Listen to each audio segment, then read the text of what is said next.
আমি ইসলামী ছাত্র শিবিরের সবাইকে বলতে চাই, এখানে একটু আগেও আমি দেখেছি অনেকে জামাত শিবিরের নাম নিতে হীনমন্যতা বোধ করছেন। কেন? আমরা এই দেশের মানুষ, এই দেশে জামাত শিবির ওপেনলি তাদের প্রোগ্রাম করবে। বাধা যদি কেউ দেয়, আমরা মনে করব সে ভারতের পাঁচাটা গোলাম, ভারতীয় রাজাকারকে দেশের মানুষ ভালোভাবে মোকাবেলা করতে চায়।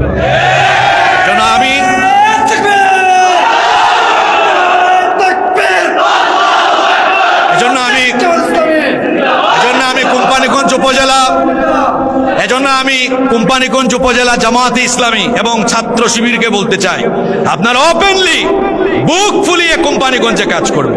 আমি গোটা বাংলাদেশ সফর করছি, গোটা বাংলাদেশে আমাদের ভাইয়েরা ওপেনলি কাজ করছে।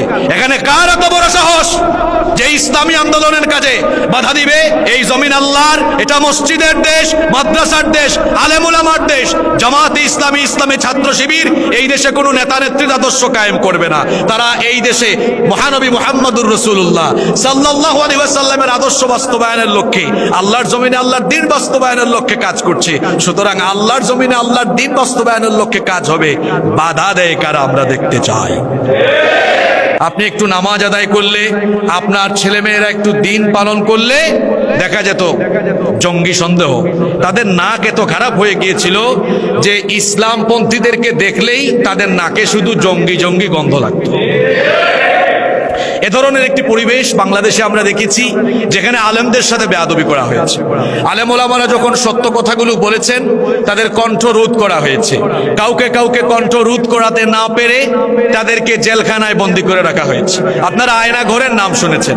এই আয়না ঘর এটা এমন কোনো ঘর নয় যেখানে সামনে পিছনে ডানে বামে শুধু আয়না আর আয়না, আপনি আপনার ফেস দেখবেন, বিষয়টা এমন নয়। বরং সেটি এক দুর্বিষহ জুলুম নির্যাতনের জায়গা, যেখানে শত শত অসংখ্য আলেমদেরকে, ইসলামী আন্দোলনের নেতা কর্মীদেরকে ঢুকিয়ে গত 1.5 যুগ তাদের উপরে অবর্ণনীয় জুলুম নির্যাতন করা হয়েছে।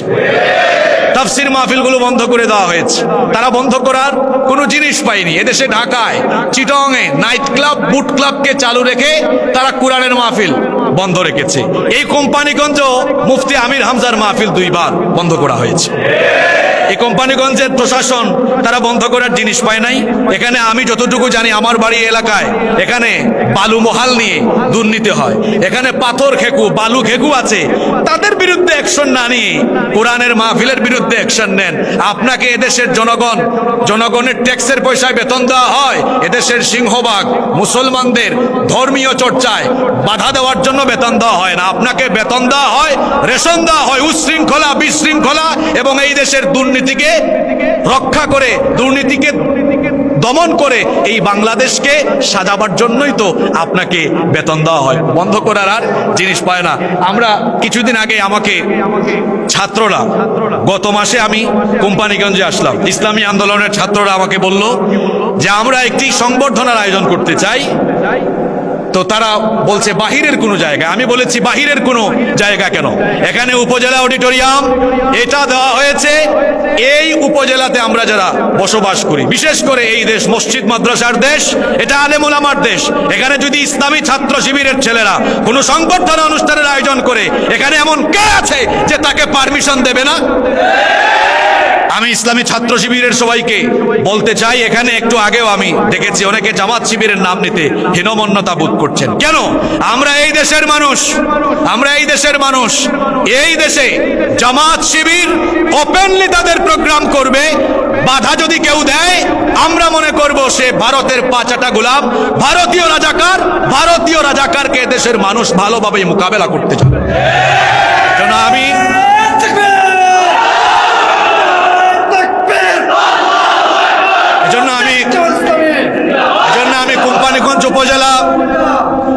আমি কোম্পানিগঞ্জ উপজেলা জামাতে ইসলামী এবং ছাত্র শিবিরকে বলতে চাই, আপনারা ওপেনলি বুক ফুলিয়ে কোম্পানিগঞ্জে কাজ করবে। আমি গোটা বাংলাদেশ সফর করছি, গোটা বাংলাদেশে আমাদের ভাইয়েরা ওপেনলি কাজ করছে। এখানে কার এত বড় সাহস যে ইসলামী আন্দোলনের কাজে বাধা দিবে? এই জমিন আল্লাহর, এটা মসজিদের দেশ, মাদ্রাসার দেশ, আলেম উলামার দেশ। জামাতে ইসলামী, ইসলামী ছাত্র শিবির এই দেশে কোনো নেতা নেত্রীর আদর্শ কায়েম করবে না। তারা এই দেশে মহানবী মুহাম্মদুর রাসূলুল্লাহ সাল্লাল্লাহু আলাইহি ওয়াসাল্লামের আদর্শ বাস্তবায়নের লক্ষ্যে, আল্লাহর জমিনে আল্লাহর দ্বীন বাস্তবায়নের লক্ষ্যে কাজ করছে। সুতরাং আল্লাহর জমিনে আল্লাহর দ্বীন বাস্তবায়নের লক্ষ্যে কাজ হবে, বাধা দেয় কারা আমরা দেখতে চাই। জন্য আপনাদেরকে বলবো, সাহসিকতার সাথে কাজ করতে হবে। আল্লাহ আমাদের মধ্যে প্রজ্ঞা, মেধা এবং আল্লাহ তাআলা আমাদের মধ্যে সাহসের সঞ্চার করে দিন। বেশি বাড়াবাড়ির পরিণতি ভালো হয় না। গত 1.5 যুগ ধরে বাড়াবাড়ির কারণে কি পরিণতি হলো? পতনের জন্য সকল গ্যাপকে, গর্তগুলোকে পূরণ করে দেওয়ার পরেও পতন হলো ছাত্রদের মধ্য দিয়ে। যে ছাত্রদেরকে আল্লাহ তাআলা আবাবিল হিসাবে পাঠিয়ে দিয়ে আল্লাহ তাআলা তাদের এমন পতনের ব্যবস্থা করেছেন, আজকে তাদের পরিণতি এমন হয়েছে, আগামী 20 বছরে কেউ তাদের নামের প্রথম অক্ষরে আ বলতে পারে কিনা এটা সন্দেহ আছে। এটা হচ্ছে অতিরিক্ত বাড়াবাড়ির ফলাফল। আপনারা এদেশের আলেম উলামাদেরকে নির্যাতন করেছেন। আপনারা আল্লামা আহমদ শফি রাহিমাহুল্লাহ, জুনাইদ বাবুনগরী রাহিমাহুল্লাহ, মুফতি আমিনী রাহিমাহুল্লাহ সহ আপনারা এদেশে কাকে বাদ দিয়েছেন বলেন? আপনারা বিশ্ব ইসলামী আন্দোলনের অন্যতম নেতৃবৃন্দ যারা ছিলেন তাদেরকে বিনা অপরাধে যুদ্ধাপরাধের নাটক মঞ্চস্থ করে, মানবতা বিরোধী নাটক মঞ্চস্থ করে নিরপরাধী মানুষগুলোকে আপনারা অন্যায়ভাবে মেরে ফেলেছেন। আপনারা অন্যায়ভাবে 13 বছর ধরে জেলখানায় বন্দী করে মেরে ফেলেছেন আমাদের কোরআনের পাখি শহীদ আল্লামা দেলোয়ার হোসেন সাঈদ রাহিমাহুল্লাহ। এই বাড়াবাড়ির পরিণতি ভালো হয়নি। আমরা তো গত 1.5 যুগ বাংলাদেশে ছিলাম। এত হামলা, মামলা, জুলুম, নির্যাতনে আমরা কথা বলেছি সবসময়। এই 5 আগস্টের পরে অনেকে মুখ খুলেছেন। আমরা তো 5 আগস্টের আগেও 1.5 বছর জীবন বাজি রেখে কথা বলেছি, কারণ আমরা মনে করি লাইফ হলো ওয়ান টাইম। মোমেন মৃত্যুকে ভয় করে না। ওই যে আমার জাতীয় কবি বলেছেন, ওহারা চাহুক দাসের জীবন, আমরা শহীদি দরজা চাই, নিত্য মৃত্যু ভিতরা মোরা মৃত্যু কোথায় খুঁজে বেড়াই। আমরা মৃত্যুকে শাহাদাতের মধ্য দিয়ে, আমরা মৃত্যুর মাধ্যমে নতুন জীবন খুঁজে বেড়াই। এজন্য আমরা কাউকে ভয় করি না। আমরা 1.5 যুগ কথা বলেছি। আমাদের ভাইয়েরা, আমাদের নেতৃবৃন্দ, আমাদের আলেম ওলামারা জেলে গিয়েছেন, বিভিন্ন হামলা মামলার সম্মুখীন হয়েছেন। আমরা কেউ দেশ ছেড়ে বলেন গিয়েছি? আমরা কেউ দেশেই তো ছিলাম। আমরা 15 বছর ছিলাম। 5 তারিখের পরে আপনারা 15 ঘন্টা থাকতে পারলেন না। আমরা 15 বছর সহ্য করলাম, আপনারা 15 ঘন্টা সহ্য করতে পারলেন না। কারণ কি?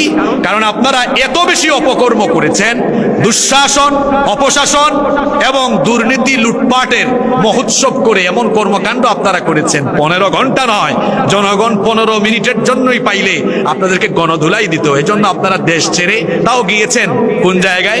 বেশিরভাগই মামু বাড়িতে গিয়েছেন। আমাদেরকে বলতো কথায় কথায় পাকিস্তানি রাজাকার।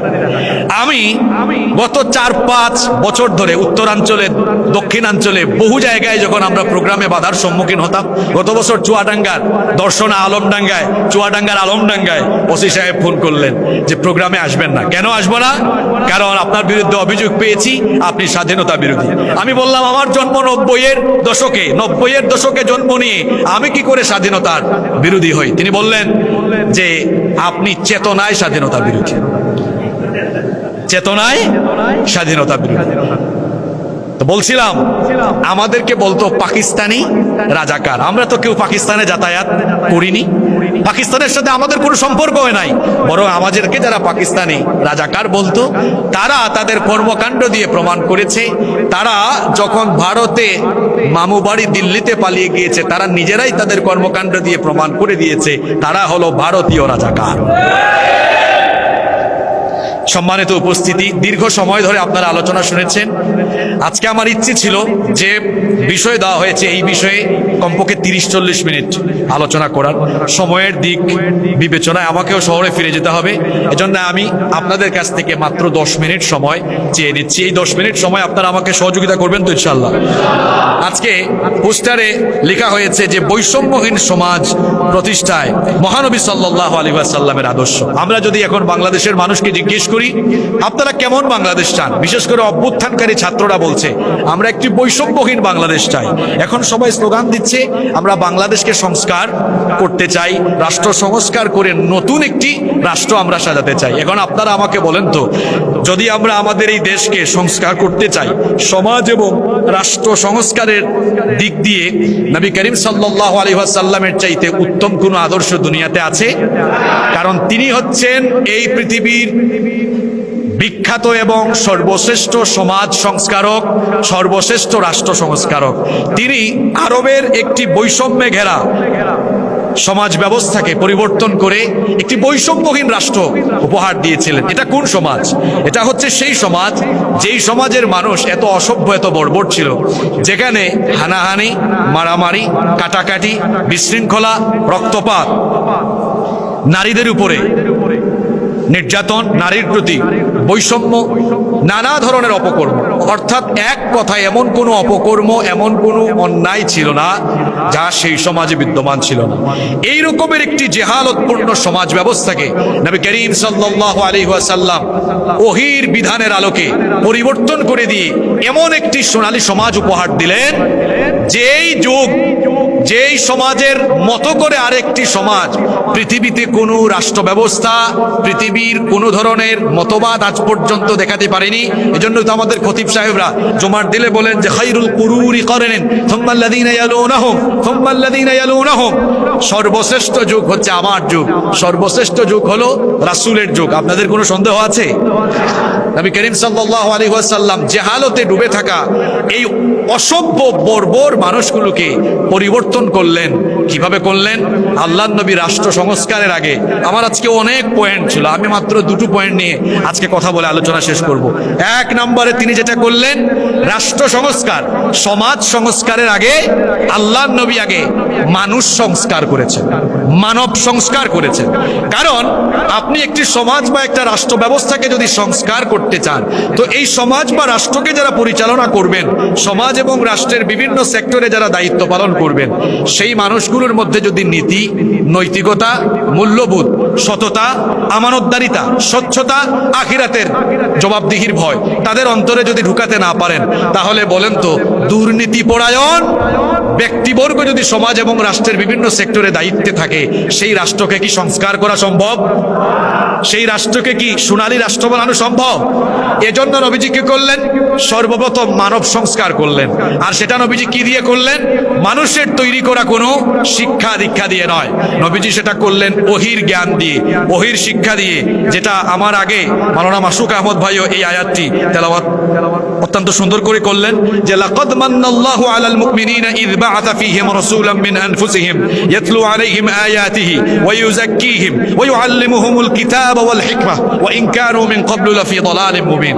আল্লাহ তাআলা সূরা আলে ইমরানের 164 নম্বর আয়াতে বলছেন, অবশ্যই আল্লাহ মুমিনদের প্রতি অনুগ্রহ করেছেন যখন তিনি তাদেরই মধ্য থেকে তাদেরই একজনকে রাসূল হিসাবে পাঠালেন, যিনি তাদেরকে আল্লাহর আয়াতসমূহ তেলাওয়াত করে শোনালেন, যিনি তাদেরকে আল্লাহর কিতাবের আলোকে পরিশুদ্ধ করলেন, আল্লাহর কিতাবের জ্ঞান এবং হিকমা শিক্ষা দিলেন। ওয়া ইন কানু মিন ক্বাবলু লাফী দালালিম মুবিন, তারা ইতিপূর্বে স্পষ্ট ভ্রান্তিতে, গুমরাহিতে নিমজ্জিত ছিল।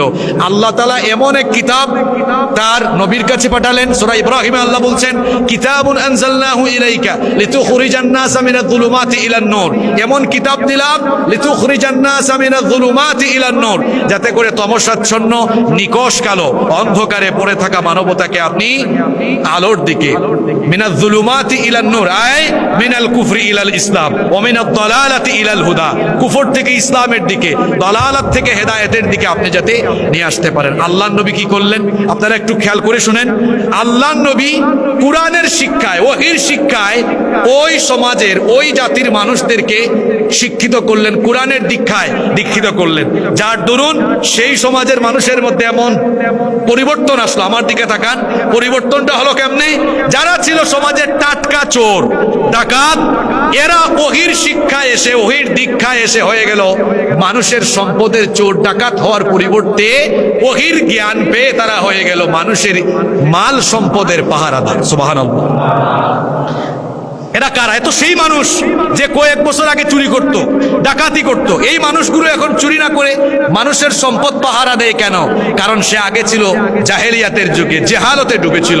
নবী করিম সাল্লাল্লাহু আলাইহি ওয়াসাল্লাম যখন তাকে কোরআনের সংস্পর্শে নিয়ে আসলেন, কোরআনের আলোয় আলোকিত হয়ে তিনি এমন এক আলোকিত মানুষ হয়ে গেলেন, ওহির শিক্ষায়, ওহির দীক্ষায় দীক্ষিত হওয়ার কারণে তিনি চুরি ডাকাতির পরিবর্তে মানুষের মাল সম্পদের পাহারাদার হয়ে গেলেন। আল্লাহ নবী এমন ভাবে মানব সংস্কার করলেন, মানুষকে এমন ভাবে সংস্কার করে দিলেন ওহির শিক্ষা দিয়ে। যারা ছিল নারীর ইজ্জত লুণ্ঠনকারী, তারা হয়ে গেল নারীর সতীত্বের হেফাজতকারী। আল্লাহ নবী যখন একটি কল্যাণমুখী রাষ্ট্র কায়েম করলেন, সেই সমাজে নারীরা ঘর থেকে বের হয়ে নির্বিঘ্নে যাতায়াত, তারা নির্বিঘ্নে যাতায়াত করতো। ইফটিজিং, নারীকে কোনো ধরনের, এরপরে নারীকে যে কোনো ধরনের অসম্মান, হয়রানি করা, এটি সেই সমাজের চিত্র ছিল না। আল্লাহ নবী এমন একটি সমাজ কোরআন দিয়ে বাস্তবায়ন করে দিয়েছিলেন এবং প্রথমে আল্লাহ নবী ওহির শিক্ষায়, ওহির দীক্ষায় মানুষগুলোকে দীক্ষিত করেছিলেন। আজ আমরা আগামীর বাংলাদেশকে যদি সত্যিকারের একটি সোনালী বাংলাদেশ, সত্যিকারের একটি আদর্শ দেশ এবং আমাদের স্বপ্নের বাংলাদেশ হিসাবে পেতে চাই, সর্বপ্রথম আমার এই জাতিকে কোরআনের শিক্ষায় শিক্ষিত করতে হবে। এজন্য বিগত ফ্যাসিস্টরা কি করেছে? শিক্ষা ব্যবস্থা প্রত্যেকটি জায়গা থেকে তারা ওহির শিক্ষা, ইসলামের শিক্ষাকে বাতিল করে দিয়েছে। আমাদের শিক্ষা ব্যবস্থায় যদি জাগতিক শিক্ষার সাথে ওহির শিক্ষার সমন্বয় না ঘটে, তাহলে এই শিক্ষা ব্যবস্থা দিয়ে শিক্ষিত হবে, কিন্তু পরিশেষে উচ্চ শিক্ষিত চোর, উচ্চ শিক্ষিত বাটপার আর উচ্চ শিক্ষিত দুর্নীতিবাজ হবে। আপনারা জানেন বাংলাদেশের বিভিন্ন মসজিদে অনেক সময় জুতা চুরি হয়। জুতা চোর, তাকেও আমরা চোর বলি। আবার ঢাকায় মিনিস্ট্রিতে সেক্রেটারিয়েটে বসে কলমের খোঁচায় চুরি ডাকাতি করে, দুর্নীতি করে, তাকেও আমরা চোর বলি। এখন আপনারা বলেন তো, দুই চোরের ক্যাটাগরি লেভেল কি একরকম? লেভেল কি সমান? যিনি ঢাকার মিনিস্ট্রিতে অথবা সেক্রেটারিয়েটে বসে চুরি করলেন কলমের খোঁচায়, তার একাডেমিক যোগ্যতা আপনি দেখেন, পড়াশোনা অনেক আছে, উচ্চশিক্ষিত মানুষ। অন্যদিকে মসজিদের জোতাচুর অশিক্ষিত অথবা অর্ধশিক্ষিত। এখন আপনারা বলেন তো, সমাজের জন্য, রাষ্ট্রের জন্য জুতা চোর ভয়াবহ নাকি ওই শিক্ষিত চোর ভয়াবহ? এই শিক্ষিত চোর চুরি করছে কেন? আপনি তার একাডেমিক ট্রান্সক্রিপ্ট হাতে নিয়ে দেখেন, সে বাংলা, ইংরেজি, ভূগোল, ইতিহাস, ইংরেজি, সমাজ, বিজ্ঞান, আইসিটি যা আছে সব সে পড়েছে। তার সিলেবাসে ছিল না কোরআন, তার সিলেবাসে ছিল না হাদিস, তার সিলেবাসে ইসলামকে জানার জন্য, বুঝার জন্য কোনো ধরনের পাঠ্য বই ছিল না। এজন্য তার এই শিক্ষা ব্যবস্থা তাকে শিক্ষিত করেছে, কিন্তু তাকে আদর্শ, নৈতিকতাবোধ সম্পন্ন একজন আদর্শ মানুষ হিসাবে গড়ে তুলতে পারে। এজন্য আমরা যদি এই দেশটাকে সত্যিকার অর্থে সংস্কার করতে চাই, মানুষকে কোরআনের আলোয়, কোরআনের শিক্ষায়, ওহির দীক্ষায় দীক্ষিত করতে হবে। সেটা আমরা কিভাবে করব? শিক্ষা প্রতিষ্ঠানগুলোতে তো শিক্ষার কারিকুলাম সংস্কার করে সেখানে না হয় আমরা ইসলামী শিক্ষা ঢুকালাম, কিন্তু আমরা যারা আছি, আমাদের যাদের বয়স হয়ে গেল, আমরা তো এখন আর স্কুল, কলেজ, ইউনিভার্সিটিতে আমরা কি পড়তে পারবো না। আমাদের জন্য আছে আরেকটি প্রতিষ্ঠান, সেই প্রতিষ্ঠানের নাম হচ্ছে বাংলাদেশ জামাত ইসলামী। বাংলাদেশ জামাত ইসলামী কি করছে?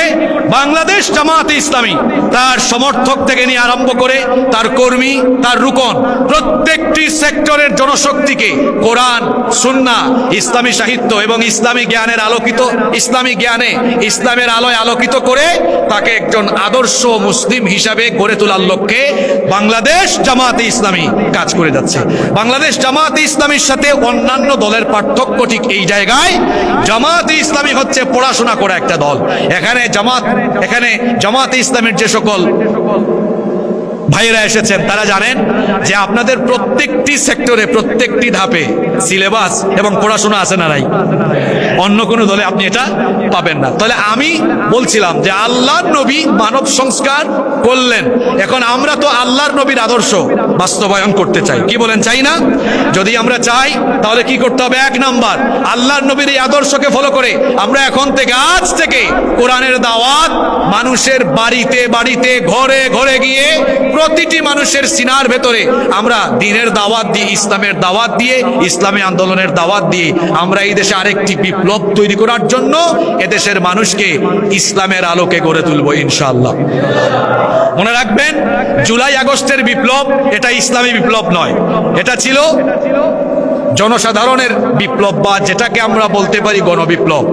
ইনশাআল্লাহ বাংলাদেশে অতি শীঘ্রই, খুব নিকটবর্তী সময়ে আরেকটি বিপ্লব ঘটতে যাচ্ছে।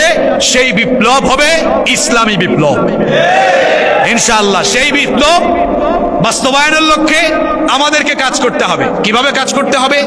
আমরা ঘরে ঘরে ঘরে ঘরে মানুষের কাছে দাওয়াত নিয়ে যাব। এখানে আমাদের যত ভাইয়েরা আছেন ইসলামী আন্দোলনের সাথে আমরা যারা সম্পৃক্ত, আমরা এই কোম্পানিগঞ্জ উপজেলার প্রত্যেকটি ইউনিয়নের, প্রত্যেকটি গ্রামের, প্রত্যেকটি বাড়িকে আমরা ইসলামী আন্দোলনের মজবুত ঘাঁটি এবং দুর্গ হিসাবে গড়ে তুলব ইনশাআল্লাহ। এজন্য প্রত্যেকটি ইউনিয়নে, প্রত্যেকটি ইউনিটে, প্রত্যেকটি জায়গায় আমরা আমাদের স্ব জায়গা থেকে কাজ করব। পারবো না ইনশাআল্লাহ? আমরা তো বৈষম্যহীন সমাজ প্রতিষ্ঠায় মহানবী সাল্লাল্লাহু আলাইহি সাল্লামের আদর্শ বাস্তবায়ন করতে চাই। তাহলে 1 নাম্বার, মানুষকে সংস্কার করব আমরা কোরআন দিয়ে। মানুষের কাছে কোরআনের দাওয়াত নিয়ে যাব। এতদিন যে স্লোগান দিয়েছি আমরা, এটারও কিছুটা সংস্কার করব। সেটা কি? যে আল কোরআনের আলো ঘরে ঘরে জ্বালো না। আল্লাহর নবীর সিরাত অধ্যয়ন করলে আপনি দেখবেন, আল্লাহর নবী তার দাওয়াতি জিন্দেগির প্রথম 3 বছর দাওয়াত দিয়েছেন গোপনে গোপনে, সেটা ছিল ব্যক্তিকেন্দ্রিক। আল্লাহর নবীর সেই দাওয়াতকে আমরা যদি স্লোগান আকারে বলতে চাই, তাহলে সেটা ছিল এমন, আল কোরআনের আলো প্রথমে তিনি ঘরে ঘরে না, মানুষের হৃদয়ে হৃদয়ে জ্বালিয়েছেন। এজন্য আমরা স্লোগান দিব এখন থেকে এরকম, যে আল কোরআনের আলো মানুষের হৃদয়ে হৃদয়ে জ্বালো। প্রতিটি মানুষের হৃদয়ে হৃদয়ে আমরা কোরআনের আলো জ্বালাবার জন্য ব্যক্তিকেন্দ্রিক আমরা সবার কাছে দাওয়াত নিয়ে যাব। একজন ভাইও যেন দাওয়াতের বাইরে না থাকে। আমার আগে মাওলানা মাসুক আহমেদ ভাই একটি আয়াত তেলাওয়াত এখানে করেছেন, আপনারা শুনেছেন। হে নবী, তারা ঈমান আনবে না, এজন্য কি আপনি পেরেশান হয়ে যাবেন? আল্লাহর নবী যখন দাওয়াতি কাজ করা আরম্ভ করেছেন, আল্লাহর নবী এত বুঝান কাফিরদেরকে, ঈমান আনে না, আল্লাহর নবী পেরেশান হয়ে গিয়েছেন। আমরা মহানবীর মুহাম্মদুর রাসূলুল্লাহ সাল্লাল্লাহু আলাইহি সাল্লামের উম্মত হিসাবে আমাদেরকে দাবি করি। আমরা তার আদর্শ বাস্তবায়নের সৈনিক যদি হতে চাই, আমাদের ভেতরে এরকম পেরেশানি নিয়ে আসতে হবে। আমার এলাকায়, আমার গ্রামের একজন ভাই যেন দাওয়াতের বাহিরে না থাকে। আমার এলাকার একজন ভাই দাওয়াতি ময়দানে সম্পৃক্ত হওয়ার আগ পর্যন্ত আমার ভেতরের পেরেশানি যেন বন্ধ না হয় ইনশাআল্লাহ। এরপরে 2 নম্বর যে পয়েন্ট বলতে চাই, সেটি বলে আমি শেষ করব। আল্লাহর নবী রাষ্ট্র সংস্কার করেছেন কিভাবে? কোরআনের ওহীর দীক্ষায় কিছু মানুষকে দীক্ষিত করলেন, তৈরি করলেন। তৈরি করার পরে আল্লাহর নবী এদেরকে দিয়েই একটি কল্যাণমুখী রাষ্ট্র ব্যবস্থা কায়েম করলেন। কোরআন ভিত্তিক একটি সমাজ, একটি রাষ্ট্র তিনি কায়েম করলেন। এবং এই কোরআন ভিত্তিক সমাজ এবং রাষ্ট্র ব্যবস্থা বাস্তবায়নের ফলে দেখা গেল সকল ধরনের অন্যায়, জুলুম, নির্যাতন সব কিছুর বিলুপ্তি ঘটে একটি সত্যিকারের সোনালী সমাজ প্রতিষ্ঠা হলো। আজকে আমরা বাংলাদেশকে দেখতে চাই একটি আলোকিত বাংলাদেশ, বৈষম্যহীন বাংলাদেশ, চুরি ডাকাতি মুক্ত বাংলাদেশ। আমরা সবাই চাই না? এদের স্বাধীন হয়েছে, স্বাধীন হওয়ার পরে 54 বছর ধরে এদেশে আমরা বহু দলের বহু ব্যক্তির শাসন দেখেছি। এজন্য আমি বলি, বহু দলের বহু ব্যক্তির শাসন দেখা শেষ, বাকি আছে আল কোরআনের বাংলাদেশ। আমরা এখন আল কোরআনের বাংলাদেশ চাই। যারা ইসলামী আন্দোলনের বাহিরে আছেন, আমি আজ তাদেরকে একটি আয়াত স্মরণ করিয়ে দিচ্ছি, যেটা আল্লাহ সূরা ফুরকানের মধ্যে বলেছেন। শুনেন আমার ভাইয়েরা, আমি তো আপনাদের এলাকারই সন্তান, দরদ নিয়ে আজকে বলে যাচ্ছি। আপনি আপনার শরীরের ঘাম, রক্ত, আপনার কষ্ট, জানমাল আল্লাহর দ্বীনের পথ ছাড়া অন্য পথে খরচ করিয়েন না। কিয়ামতের দিন আফসোস ছাড়া কিছুই থাকবে না। আল্লাহ তাআলা বলছেন, ওয়ায়াউমা ইয়া'আদ্দুয যালিমু আলা ইয়াদাইহি ইয়াকুলু ইয়া ওয়াইলাতা ইয়াকুলু ইয়া লাইতানি ইত্তাখাযতু মা'আর রাসূলি সাবিলা। আল্লাহ বলছেন, সেদিন কিছু লোকেরা, জালিমেরা, তারা কি করবে? 2 হাত কামড়িয়ে কামড়িয়ে আফসোস করবে, হায় আফসোস, আমি যখন দুনিয়াতে ছিলাম, ইয়া লাইতানি ইত্তাখাযতু মা'আর রাসূলি সাবিলা, আমি যদি রাসূলের পথ অনুসরণ করতাম, রাসূলের পথের অনুসরণ করে রাসূলের আদর্শ বাস্তবায়নের জন্য যদি আমি কাজ করতাম, তাহলে আজ আমাকে আফসোস করা লাগতো না।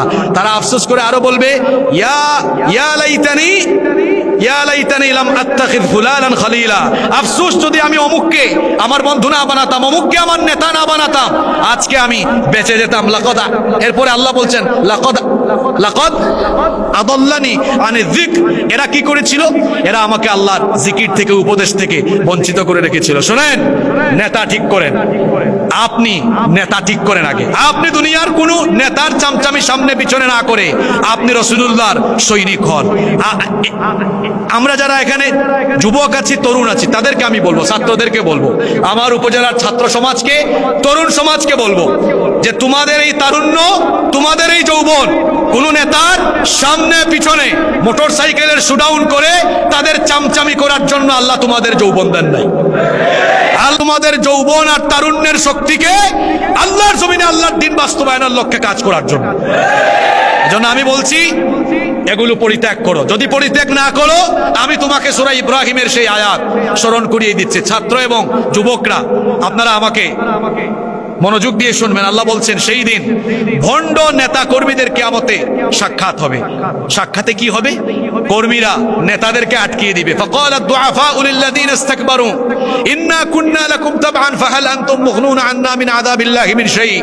তারা আটকে দিয়ে বলবেন, নেতাজি দাঁড়ান, কথা আছে আপনার সাথে। কি কথা? ইন্না কুন্না লাকুম তাবআন।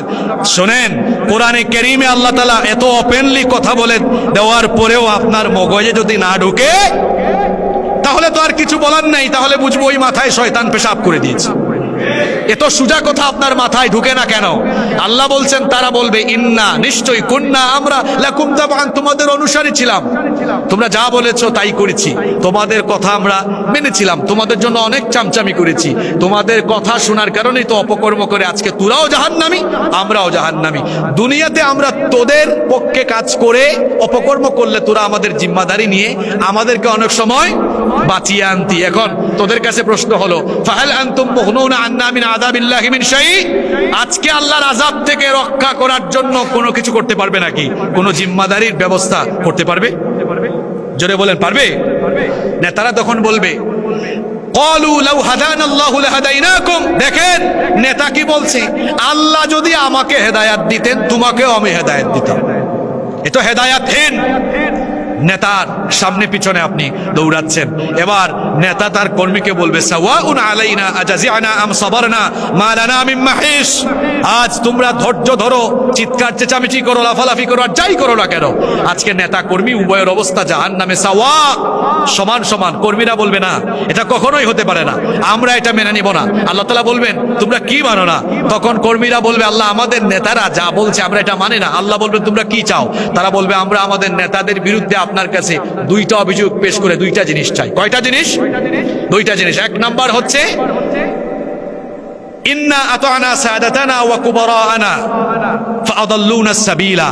আমরা এদের অনুসারী ছিলাম, এরা আমাদের নেতা ছিল, আমরা এদের অনুসরণ করে চলতাম। ফাআদাল্লুনা সাবিলা, এরা আমাদেরকে পথভ্রষ্ট করে দিয়েছিল।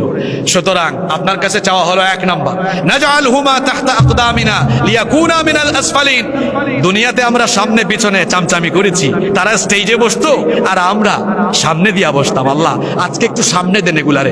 নাজআলহুমা তাহতা আকদামিনা, আজ এদের বুকের উপরে আমরা পাড়া দিয়ে এদেরকে পদদলিত করে লিয়াকুনা মিনাল আসফালিন, তারপরে জাহান্নামে যাব। নেতা তার কর্মীর পাড়া খাবে।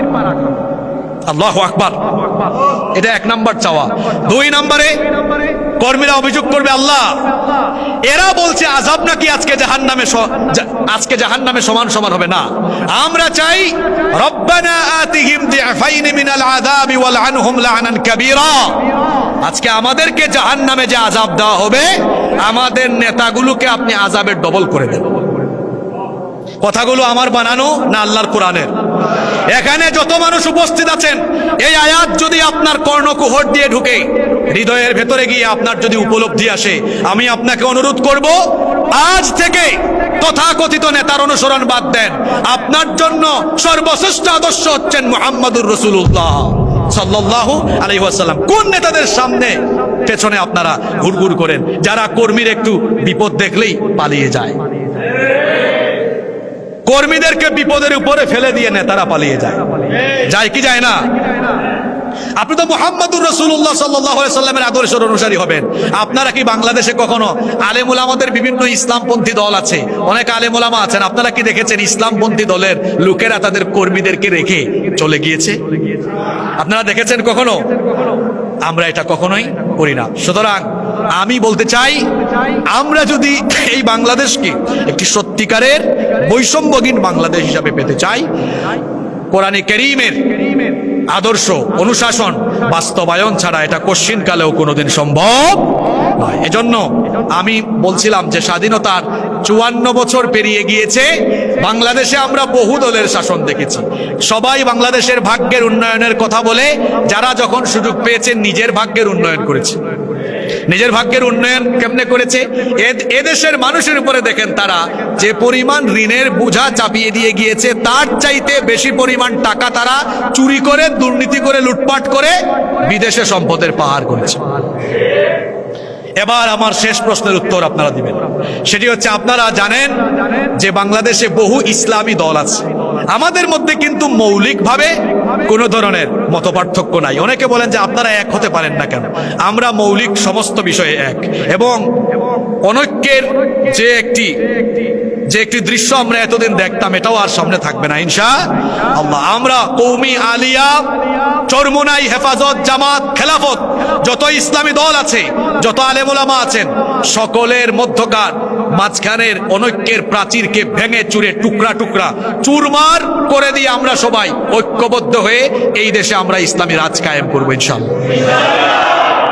সম্মানিত উপস্থিতি, আমি সর্বশেষ যে কথাটি বলতে চেয়েছিলাম সেটি হচ্ছে এই, বাংলাদেশে বিভিন্ন ইসলামী দলের নেতৃবৃন্দ এবং অনেক আলেম ওলামারা দেশের তৃণমূল পর্যায় থেকে নিয়ে শুরু করে পার্লামেন্ট, মিনিস্ট্রি, সেক্রেটারিয়েট পর্যন্ত দায়িত্ব পালন করে এসেছেন। আপনারা জানেন, গত কয়েক যুগ ধরে আপনারা দেখেছেন ইসলামী দল এবং আলেম ওলামাদের থেকে অনেকে ইউনিয়ন পরিষদের মেম্বার, চেয়ারম্যান, উপজেলা পরিষদের chairman, vice chairman, parliament member, মিনিস্ট্রিতেও দায়িত্ব পালন করেছেন। আপনারা বলেন তো, ইসলামী দলের কোন নেতৃবৃন্দ এবং কোন আলেম ওলামারা দুর্নীতি করেছেন এদেশের কোন আইন বা আদালত প্রমাণ দিতে পেরেছে?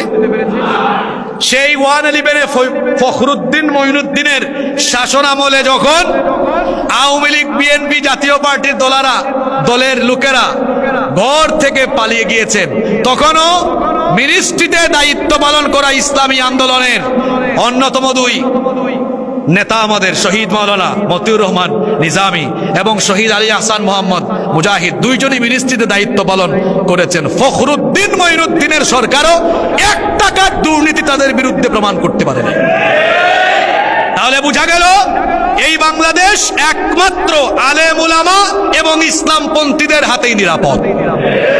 এজন্য আমাদেরকে সিদ্ধান্ত নিতে হবে, এই বাংলাদেশকে আমরা যদি বৈষম্যহীন এবং আমাদের স্বপ্নের সমৃদ্ধির বাংলাদেশ হিসাবে রূপান্তর করতে চাই, তাহলে আল্লাহর কোরআনের বিধানের বাস্তবায়ন ছাড়া সেটা কশ্চিনকালে অসম্ভব নয়। আর আমরা যদি আল্লাহর ওহীর বিধান বাস্তবায়ন করতে চাই, তাহলে আমাদের সবাইকে আল্লাহর কিতাবের, কোরআনের ছায়াতলে এসে ঐক্যবদ্ধ হয়ে আমরা প্রত্যেকেই অমুক দলের অমুক নেতার তমুক নেতার সৈনিক নয়, আমরা আল্লাহর কোরআনের সৈনিক, রসুলের সৈনিক হব ইনশাআল্লাহ। আমরা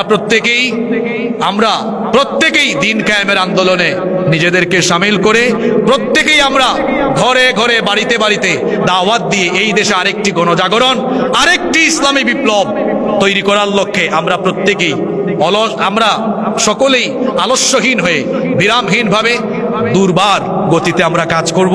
আমরা আজকে এই সিদ্ধান্ত নিয়ে এখান থেকে যাব ইনশাআল্লাহ। আমরা সবাই বিরামহীন ভাবে দ্বীনি ময়দানে নিজেদেরকে অলসহীন হয়ে আমরা দ্বীনি ময়দানে, ইসলামী আন্দোলনে নিজেদেরকে শামিল করব। আমরা পারবো তো ইনশাআল্লাহ? কারা কারা পারবো একটু হাত তুলে আল্লাহকে দেখাই তো। মাশাআল্লাহ, আল্লাহ আমাদেরকে কবুল করে নেন। তাহলে আজকের এই সিরাত সেমিনার থেকে এটাই হোক আমাদের সংকল্প, আমরা প্রত্যেকেই ইসলামী আন্দোলনের এক একজন সৈনিক হব ইনশাআল্লাহ।